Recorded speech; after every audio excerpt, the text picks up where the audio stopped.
Assalamualaikum warahmatullahi wabarakatuh.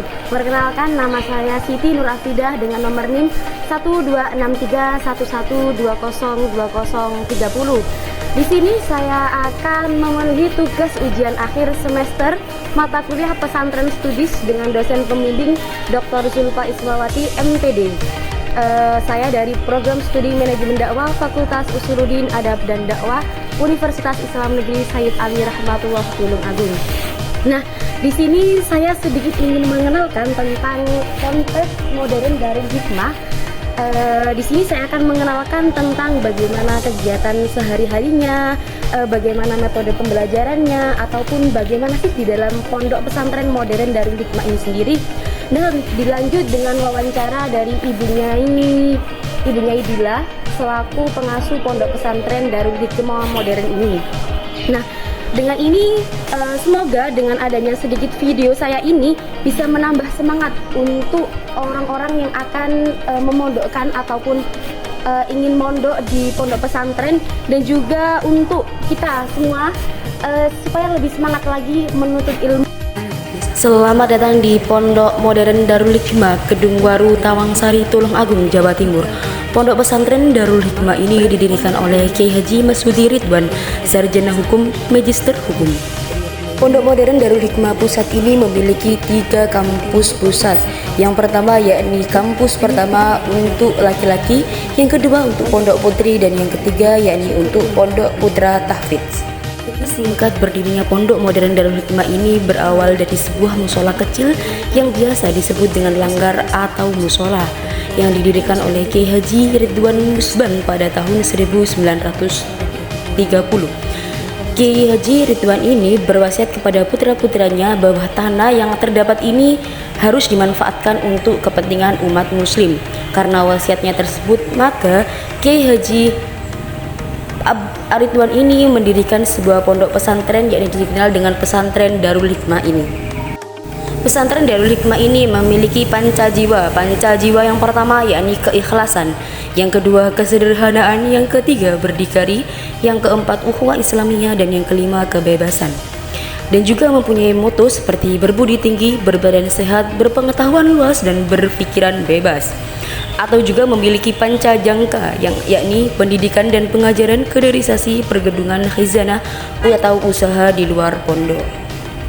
Selanjutnya yakni kegiatan pondok pesantren Darul Hikmah Tawangsari, Tulung Agung. Yang pertama yakni ada bahasa Inggris dan juga bahasa Arab dilakukan di pagi hari. Yang kedua ada usbul lugho yang diperkuat dengan mahkamah lugho. Yang ketiga ada pidato bahasa Arab dan juga pidato bahasa Inggris. Yang keempat menjalankan sunnah-sunnah di pondok. Yang selanjutnya yakni ada kajian kitab kuning di Madin yang bisa dilaksanakan dengan ustadznya maupun bunyai atau pak yainya. Selanjutnya juga ada program menghafal dengan kegiatan khotmil Quran. Selanjutnya yakni ada pengembangan bakat minat anak di bidang seni maupun olahraga. Ada bidang pramuka juga. Di selanjutnya juga ada apresiasi seni. Jadi di mana setiap santri yang memiliki seni atau bakat minat bisa diapresiasikan di akhir semesternya, seperti itu. Seperti apresiasi mengenai seni, dia bisa azan, dia bisa bisa sholawat ataupun yang lainnya, itu diapresiasi oleh pondoknya yakni di akhir kegiatan di semesternya tersebut. Dan juga setiap bakat atau minat dari pondok ini juga diasah di pondok ini agar menjadi pribadi yang lebih baik lagi. Langsung saja di sini saya langsung dengan Bunyai selaku pengasuh pondok pesantren modern Darul Hikmah Tawangsari, Gedung Waru, Tulung Agung. Bikin aku itu pada tanggung mengenai sejarah berdiri singkat mawon mengenai pondok pesantren modern Darul Hikmah. Jadi pondok modern Darul Hikmah berdiri tahun 1991. Itu diawali Mbah Haji Ridwan, Rahmatullah, Mbah Nur Hadi. Jadi beliau itu alumni motor, kemudian berbincang-bincang punya tanah, kemudian gimana caranya ini tanahnya itu bermanfaat, karena putranya lulusan pondok, ya akhirnya ya dibuatlah pondok. Ya awalnya belajar di langgar, ada langgar kecil motor, terus ya buka pendaftaran motor, ya berarti ya sambil ngajar di luar, memberikan kesaksian bersama motor, kemudian sambil mengembangkan pondok dari hikmah, ya. Kemudian juga itu jadi disupport gitu ya, disupport adik. Ya berarti yang ambil namanya ya ini Masyudi Ridwan. Kemudian berjalannya waktu ya dengan sukacitanya pondok Darul Hikmah, awalnya itu hanya putra gitu. Kemudian kurang lebih 2006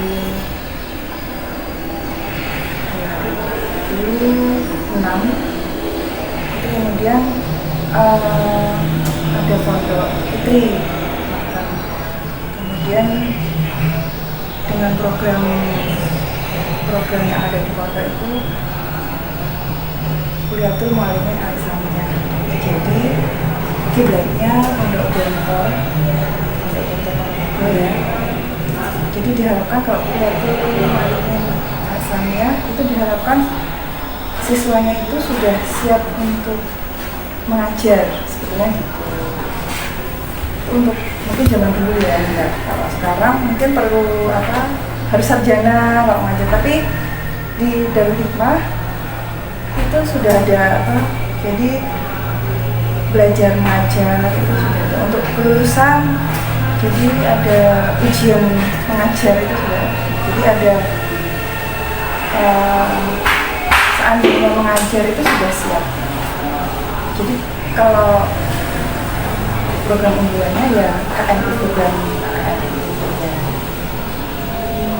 ya alhamdulillah sampai sekarang sama Allah masih diizinkan untuk mendidik santriwan dan santriwati ya dengan moto Pancajiwa seperti yang kiblatnya itu di Gontor ya.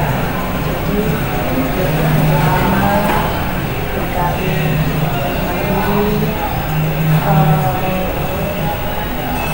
bisa bagi masyarakat itu ya. Berarti santriwati itu kan waktunya kurang lebih untuk saat ini ada 1.400 putra putri dan harus makin ya setingkat SMP dan SMA. Jadi kalau SMP SMA maupun sekolah untuk putra semuanya ada di Pondok Pusat Tawangsari ini. Kemudian ada yang program baru itu sudah berjalan 3 tahun, itu ada program tahfidz. Itu terpisah jadi 2, untuk yang putri ada di Tangga Huko ya, Dusun 2, dan Dusun 3 ada di Karamejo ya. Dan kalau untuk putri itu untuk kelasnya terpisah-pisah, jadi ada yang di Pondok Pusat, ada yang di Dusun 2 mungkin, dan beberapa lokasi masih terpisah-pisah gitu, karena memang ruang kelasnya terbatas. ini wonten program tahfidz ini wonten diwajibaken apa niku mboten? Jadi untuk program tahfidz itu setiap hari harus setor ya, setor. Jadi program 6 tahun sampai lulus ya. Jadi di pondok itu sebetulnya walaupun jenjangnya MTS dan aliyah, tapi program pondoknya itu 6 tahun ya, 6 tahun. Jadi diharapkan sebetulnya anak tahfidz dengan per hari 1 lembar itu bisa hafal. Tapi kalau kita memakai metode kuno atau metode pada para hafidh-hafidhah yang mengajar itu, kalau belum lancar nggak boleh lancar.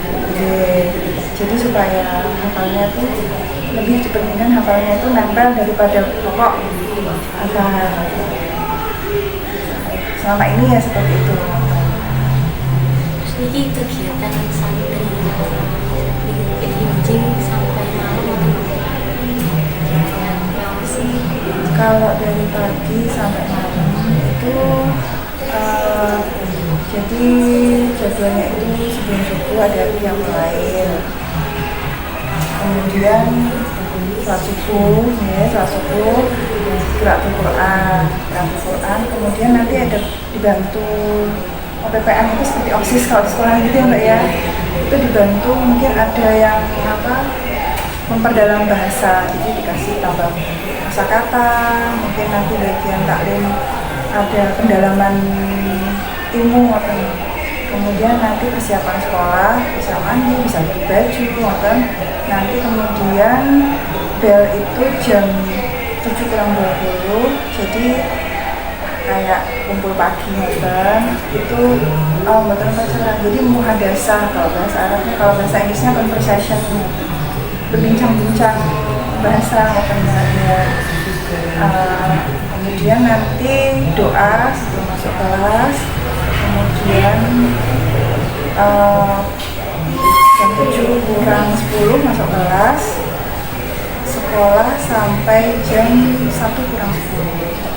Ya, kemudian nanti kegiatan sholat duhur, makan siang, istirahat sebentar, sholat asar, setelah sholat asar qiraatul Quran lagi sebentar, kemudian nanti kegiatan masing-masing, ada ekstrakurikuler yang suka olahraga, yang suka seni, kemudian yang mau nyuci,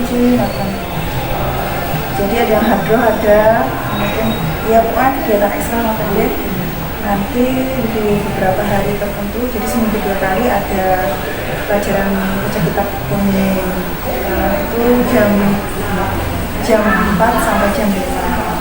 Nanti terus menjelang maghrib, ya persiapan sholat maghrib, kemudian sholat maghrib, qiraatul Quran lagi, kemudian makan malam, sholat isya, kemudian ada madin. Setelah madin, belajar malam. Setelah belajar malam, doa bersama, kemudian lebih itu jam 10 sampai 11. Itu kalau mati itu semua bareng-bareng kita atau kelas-kelas? Kalau yang bareng-bareng itu yang sore Mbak. Jadi seminggu 2 kali itu kita kuning, nonton nilainya, jadi kelas 1 sampai kelas 6, kelas 1 sampai kelas 6 itu kitabnya sama, itu sore. Tapi kalau yang malam itu ada jadwalnya dan di kelas-kelas.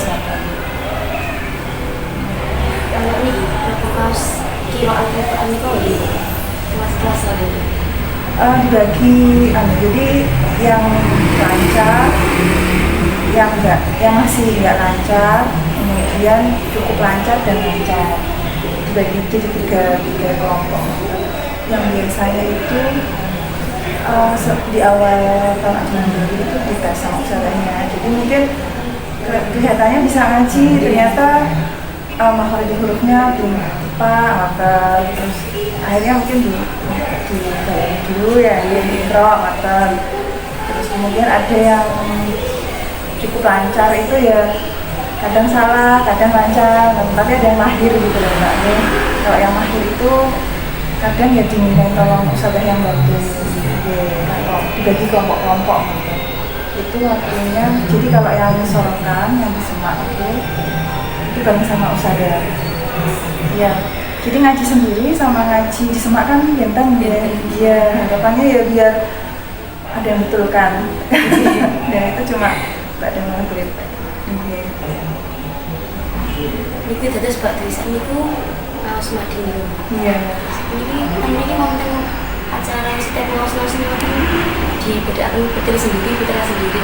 Iya, sekolahnya juga sudah terpisah.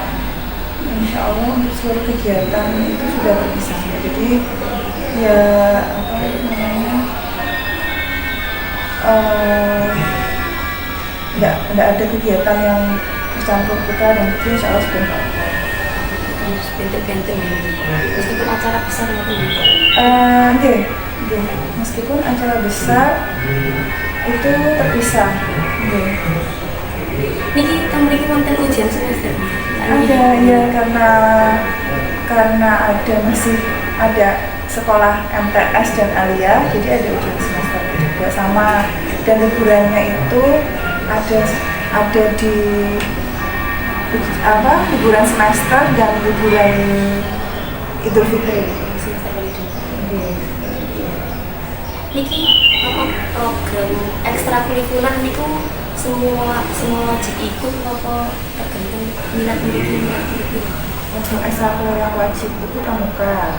Ada satu wajib pramuka. Kemudian untuk yang selain pramuka bebas. Iya, bebas. Mungkin ada yang karena kegiatan pondok sudah capek kemudian enggak, itu juga ada. Tapi ada anak yang memang multi talent, mungkin semua banyak gitu. Ya pramuka, ya olahraga, ya kesenian, memang suka Terus sendiri memiliki niki nopo ada sama-sama membayar nopo pulang atau kalau sambang itu hanya waktu, tapi untuk mau setiap hari bisa, hanya waktunya yang dibatasi. Jadi waktu menjemur itu hanya sore hari sampai jam 5, malam sudah tidak boleh, hanya boleh nitip anggaran.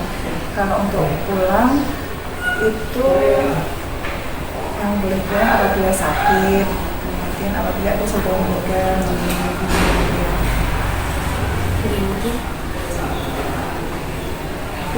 Mungkin pesan jenengan buat bahwa kayak ngajak anak-anak mondok atau gini, soalnya banyak yang bilang kayak mondok itu nggak enak ngatur-ngatur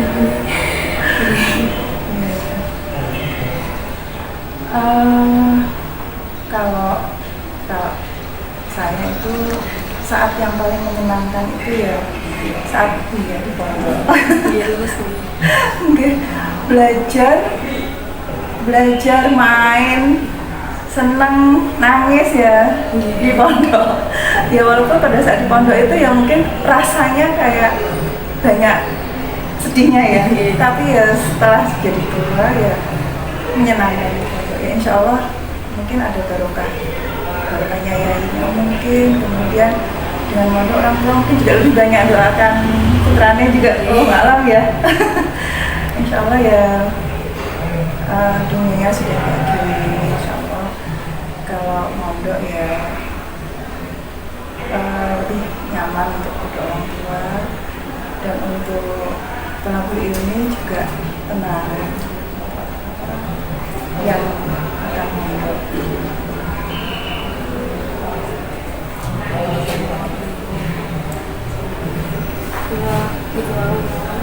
Pulau